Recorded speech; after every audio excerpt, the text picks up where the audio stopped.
नमस्कार, मी प्रणिता बोरसे. आपण पाहत आहात TV9 मराठी. बुलेटिनच्या सुरुवातीला बातमी पुण्यातून.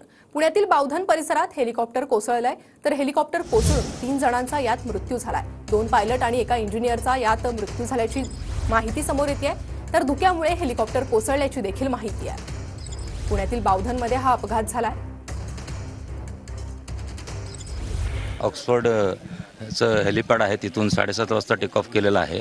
त्याच्यानंतर 5 मिनिटांनी जी घटना घडलेली आहे, सिव्हिअर फॉग होता, फॉगमुळे ॲक्सिडेंट झालेला आहे. बाकी डिटेल्स आता सगळी चौकशीनंतर निष्पन्न होतील.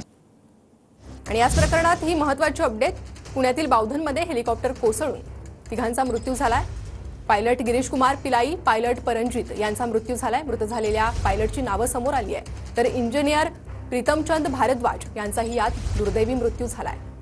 तर मृत पावलेल्या 3घांचीही नावं समोर येत आहे. CVR इंजिनिअरिंग टीम मुंबईतून बावधनकडे हे हेलिकॉप्टर निघालं होतं, तर हेलिकॉप्टरमधील तांत्रिक बिघाडाची पाहणी देखील केली जाणार आहे.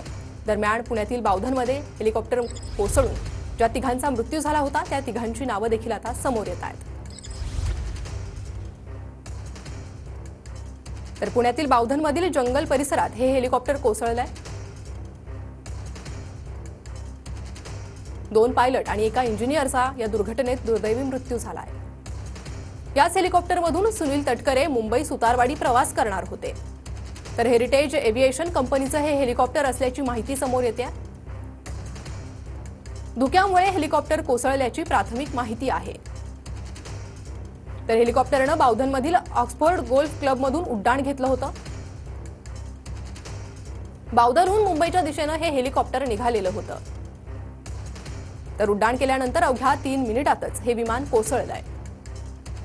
हेलिकॉप्टरनं अवघे 1.5 किलोमीटर अंतरच पार केलं होतं. तर काल परळी वैजनाथहून बावधनमध्ये हे हेलिकॉप्टर आलेलं होतं.